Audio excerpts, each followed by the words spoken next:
The television news service is on air. Subscribe to our channel on YouTube. Now, the most important news as of 9 a.m. Monday.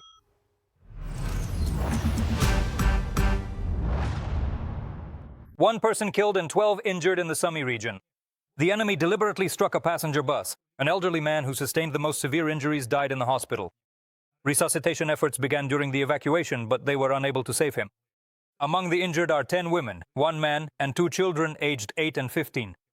Later, a video appeared online from a Russian drone that attacked a civilian bus heading towards Sumy. This happened 40 kilometers from the Russian border. After the strike, the bus was completely burned out. The head of the Sumy military administration, Oleg Grigorov, reported that regular transport is not allowed to use this section of the highway. Alternative routes have been developed for passenger transportation. The Russians struck a multi-story building in Sumy. The day before, the occupiers attacked the city's residential area with drones. The drone hit the roof of a 9-story building. A fire broke out. Rescuers evacuated the residents and extinguished the fire. A woman who was near the site of the strike experienced an acute reaction, a stress response. She was given medical assistance. Arson and the surrounding villages are under enemy fire. As a result of the shelling in the Dnipro district of the city, an elderly woman suffered blast injuries and wounds to her face. Private houses and apartment buildings were damaged. 1 man was killed, another was wounded in Zaporizhzhia. The occupiers struck Rivnopilya with guided aerial bombs. In total, the Russians carried out more than 600 strikes on the region in one day. A fire broke out in Orikhiv. Rescuers managed to extinguish the fire. In Dnipropetrovsk region, 4 districts came under Russian shelling. In Kryvyi Rih, a man was wounded and an enterprise was damaged. The occupiers struck Khmelnytskyi district with bombs, damaging private houses and cars. In Nikopol district, a gymnasium, enterprises, apartment buildings, private houses, and infrastructure were damaged. Since the evening, the enemy has been shelling the Pavlograd district. More on the consequences in the next TSN broadcast. A dam was blown up in Belgorod region and drones were spotted over Moscow. Videos of explosions and destruction in Russia are spreading across the internet. The consequences of the breach at the Belgorod Dam are already visible from space. Satellite images show large-scale flooding of the area. Below is the reservoir. Several Russian military units stationed along the banks have found themselves in the flood zone. A significant rise in the water level of the Seversky Donets downstream is also expected, that is, on Ukrainian territory. This river serves as a natural barrier to the advance of the Russian occupiers.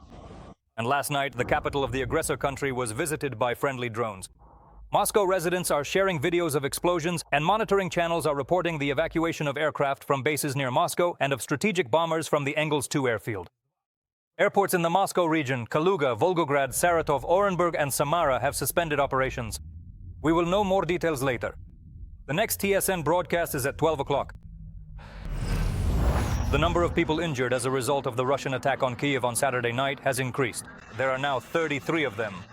8 of them are in hospitals. 3 people have died. A young woman and her mother suffocated in the bathroom where they were hiding from the shelling. The body of another victim still needs to be identified. During the Russian shelling, they hit a multi-story building around the 2nd floor and caused a major fire. On the night before Sunday in Kyiv, residential buildings, a kindergarten, warehouses, and non-residential structures were damaged. There is now more electricity available. 2 units at nuclear power plants have come back online after repairs. There is an agreement with American and European partners for emergency gas supplies. Regarding the heating season, Energy Minister Svetlana Hrinchuk announced that it will start in the coming days. When to turn on the heat depends on the decision of the local authorities. The day before, Ukrenergo canceled the blackout schedules that had been introduced after Russian strikes on the energy infrastructure. But today, restrictions have been imposed for industrial consumers during peak hours from 7 to 11 in the morning and from 3 to 7 in the afternoon. Ukrainian defenders have liberated from the occupiers the settlements of Kucherev, Yar, and Suketske in Donetsk region, as confirmed by the General Staff. And the Deep State Resource reported the liberation of the village of Zadishok as well. On the Dobropilya salient, the most difficult situation at the moment is in the Pokrovsk area. This is one of the largest cities under Ukrainian control in the Donetsk region. And the fighting for it has been ongoing since July 2024. Unable to take the city head-on, the Russians are sending in separate sabotage groups. According to the General Staff, the occupiers have amassed 200 soldiers in Pokrovsk. There are ongoing firefights there, and drone units are actively operating. You are watching TSN. To stay up to date with the main news, subscribe to our YouTube channel and turn on notifications. Well, I will continue with the news. In search of Athena.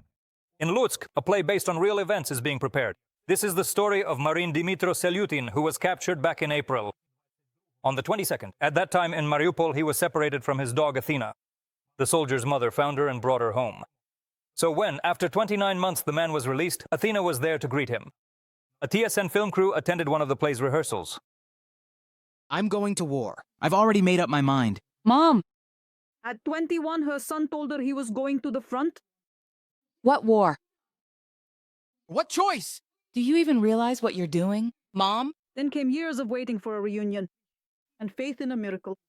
He's alive. At the Lutsk Drama Theater, they're rehearsing a play based on a true story. Natalia plays herself.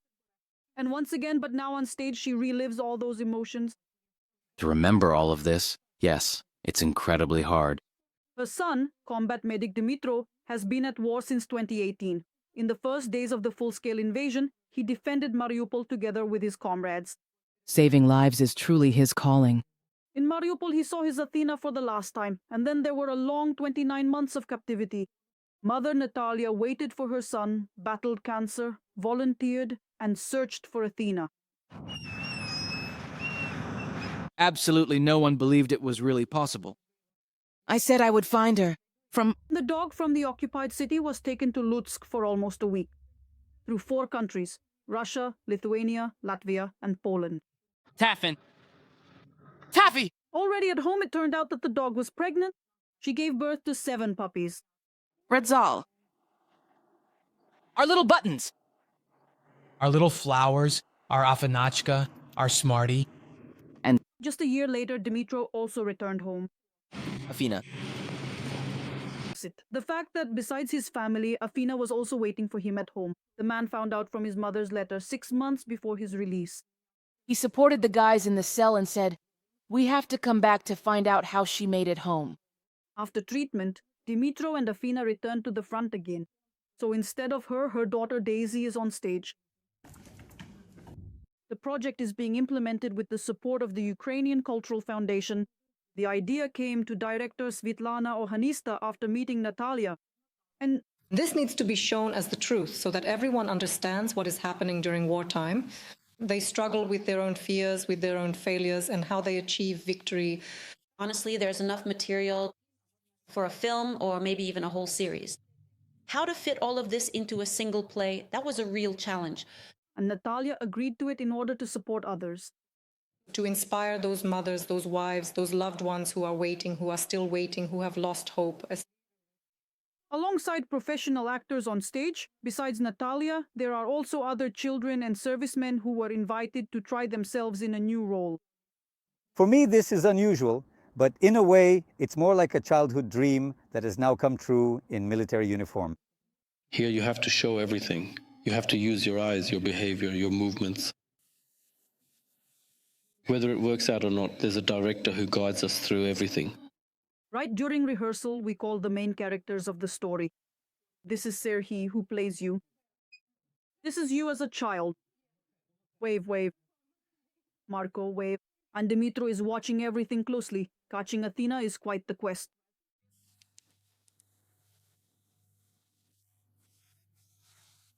Oh, that's right. But it works out in the end. Oh, a Fatka Kitty Athena. The premiere of the play is scheduled for November. Dmytro won't be able to take a vacation, so he says he'll be cheering for his mom. From a distance, Tetiana Komic, Anton Onischuk, Lutsk, TSN 1+1.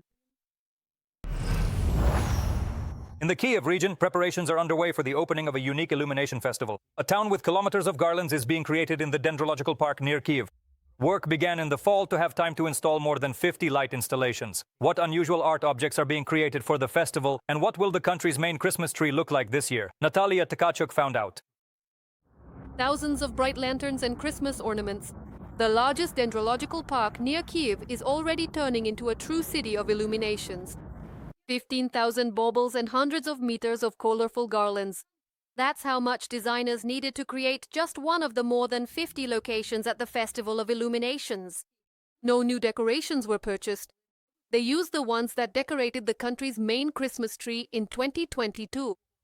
Over the past 12 years, we've collected countless illuminations from the main Christmas tree. And in our storage, that's already about 800, maybe even 1,000 kilometers of garlands. So since we can't do things on Sofijska Square the way we did in peacetime, we just used what we already had in storage. Ihor Dobrutsky is involved in organizing large-scale art projects. It is his company that installs and decorates the capital's Christmas tree on Sofijska Square. This year, he tells TSN, it will be taller than last year's, and it will look more natural. The Festival of Illumination is another project by Dobrutsky. It is being created on the territory of Dobropark. This year, they are preparing unique art objects here. Dobrutsky teases that there has never been anything like this in Ukraine before. We will have special installations that sing and talk. In fact, we want to create a refined story of the winter atmosphere so that the very heart of New Year's beauty moves from Lapland a little bit closer to us here. At the entrance to the Illumination Festival, visitors will be greeted by a giant figure of a New Year's reindeer. The park's trees and landscape compositions will also be transformed into vibrant photo zones. Our foundation is the Dendro Park. We have a wonderful collection of hydrangeas and lavender, and all of this comes to life in a new way with the help of illumination in winter. This year we're adding new, unique colors to the illumination. Let us tell you a bit. There will be a lavender field. It will be pink, mainly with warm-colored snowflakes, which will create a sense of coziness, calm, and harmony. The main highlight of the Illumination Festival, the director says, will be a trendy Christmas tree. It will be decorated with popular fluffy Labubu toys.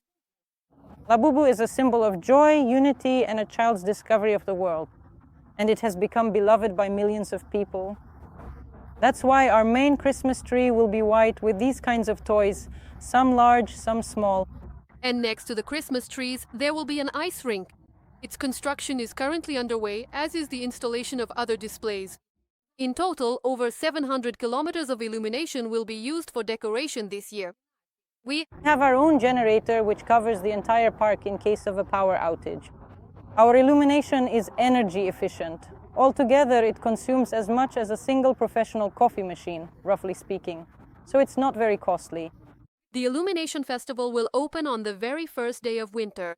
Winter begins on December 1st, and on December 1st, we are open for visitors to give you this emotion, a feeling that we all experience.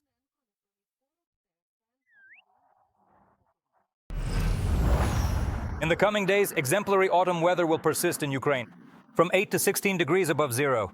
At night, it's cool, +1, +8. There will be occasional rain, and only in the Carpathians is wet snow forecasted. At this moment, that was the last update. Don't miss our next TSN broadcast to stay up to date with the news.